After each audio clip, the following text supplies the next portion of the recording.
Monica, it's 6:30 in the morning. We're not working out. It's over. Welcome to MsMojo. And today, we're counting down our picks for the top 10 most relatable Friends moments. What happened? It's something called Braxton Hicks contraction. Oh. My God, that's no big deal. Most women don't even feel them. Okay, no uterus, no opinion.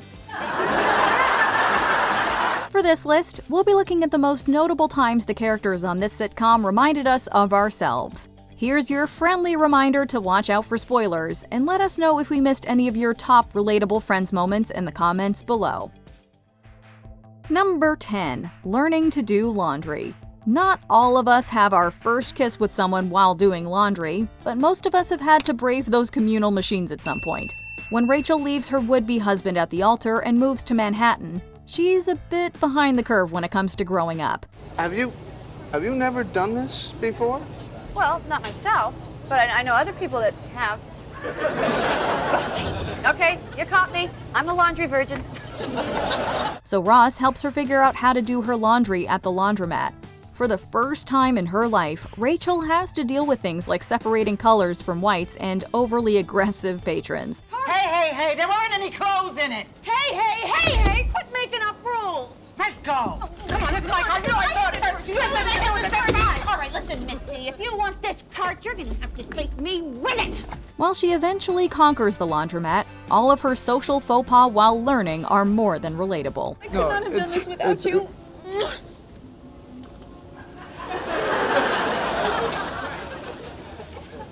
Okay, more clothes in the dryer? I'm fine. Number 9. Everyone dislikes Emily. Listen, we'd be pretty upset if our future spouse said the wrong name at our wedding. Enraged, even. Hi, Ross. Hi, Ross. Take the Emily. Take the Rachel.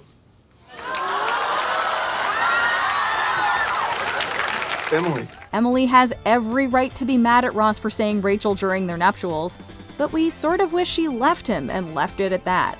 There are plenty of significant others throughout the course of Friends who the core group does not particularly like. Rachel's undeserved annoyance at Julie comes to mind. Okay, no, you hang up. You.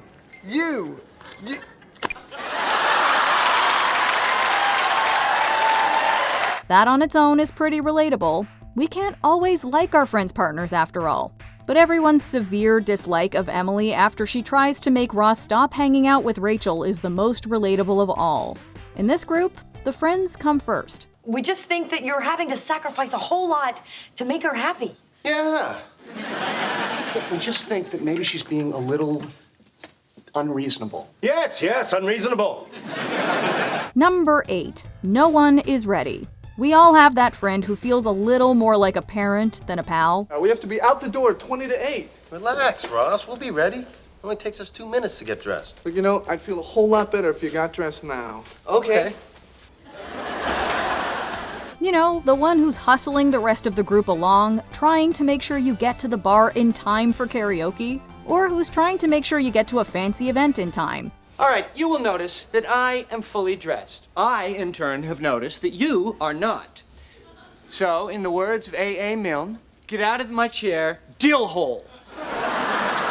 In the famous episode of Friends called The One Where No One's Ready, Ross is that friend.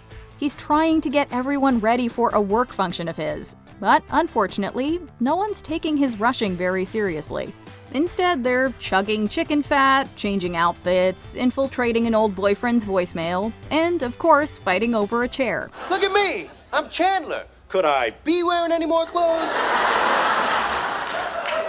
Maybe if I wasn't going commando. Who among us hasn't fought for that perfect seat?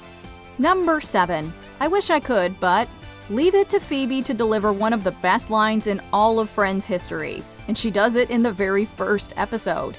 The sitcom's pilot is a great introduction to the group of people we'll be spending 10 seasons with. Doorbells and sleigh bells and something with mittens. La la la, something with string. I'm all better now.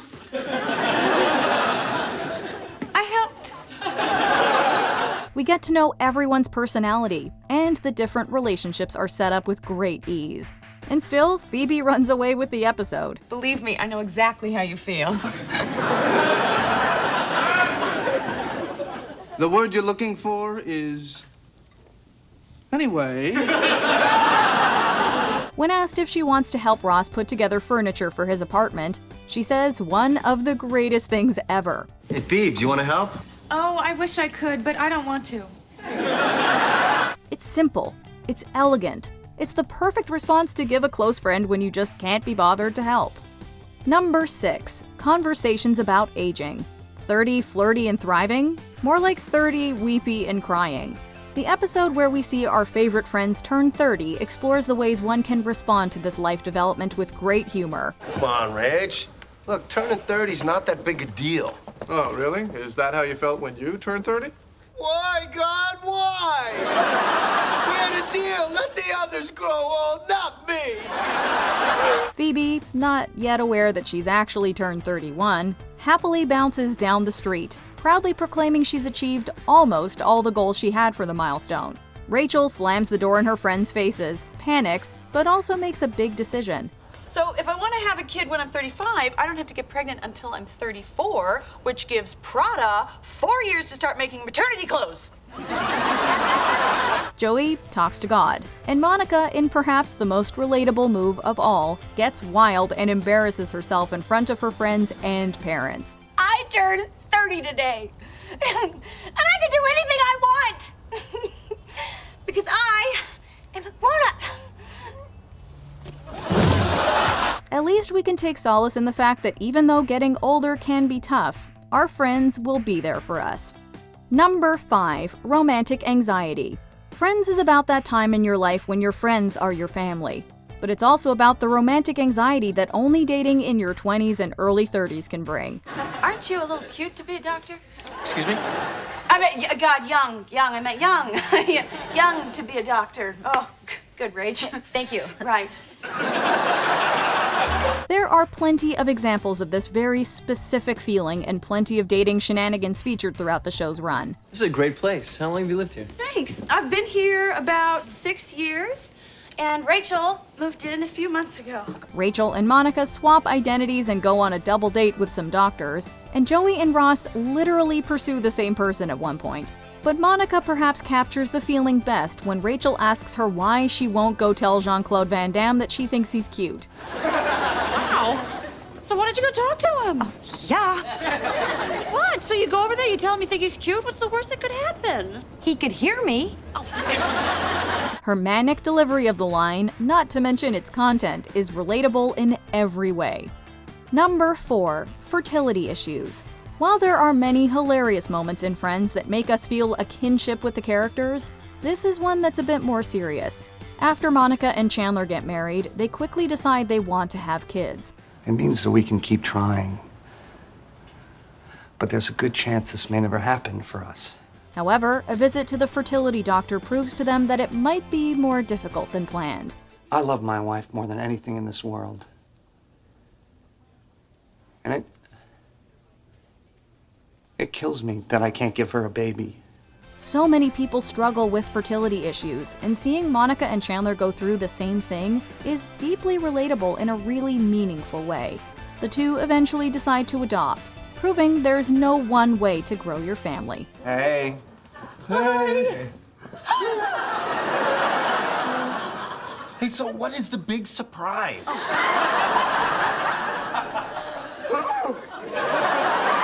Number 3. Saying goodbye. There comes a time when we all have to grow up. Because this is where I want to be. Okay, no more messing around. I don't want to mess this up again. No, me neither, okay? We're done being stupid. Okay. Whether that means moving away, getting married, having kids, or something else, we can't stay young forever.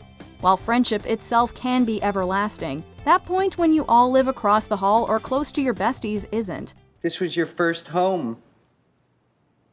And it was a happy place, filled with love and laughter. The last episode of Friends is a wonderful examination of the moment in your life when you realize it's time to move on. The show emotionally ends with the friends leaving the beloved purple apartment for good and deciding to take one more trip to Central Perk. Okay, should we get some coffee? Sure. Where? It's the bittersweet end of an era, and it's portrayed in a very true-to-life way. Number 2, financial tension. As you start to grow up, some people in your friend group will inevitably make more money than others. Do you guys ever get the feeling that Chandler and those guys just don't get that we don't make as much money as they do? Yes, yeah. Really? It's like they're always saying, let's go here, let's go there. Like we can afford to go here and there. The test comes in how you handle that situation. For the characters of this sitcom, that moment comes in season 2. During one episode, Joey, Rachel, and Phoebe feel as though the other 3 friends don't realize that they don't make as much money as the rest of them. Okay, look, you guys, I really don't want to get into this right now. I think it'll just make everybody uncomfortable. Fine. All right, fine, all right. Whoa, you can tell us. Yeah, hello, it's us, all right? We'll be fine. Things come to a head when Monica gets a promotion and the group goes to a fancy restaurant to mark the achievement. This is something we all have to deal with at some point, no matter what side of the equation we're on. Well, I guess I just never think of money as an issue. That's because you have it. That's a good point. Before we unveil our top pick, here are a few honorable mentions. Party?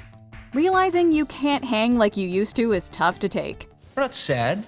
We're just not 21 anymore. You know, I'm 29 years old, damn it.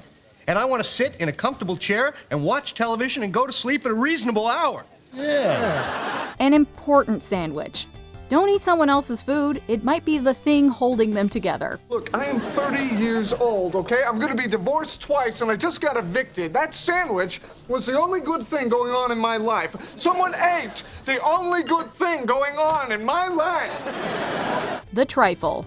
Real friends will lie to you about your gross meal. Okay, now what was that all about? Does it not taste good? Let me try it. No, yeah.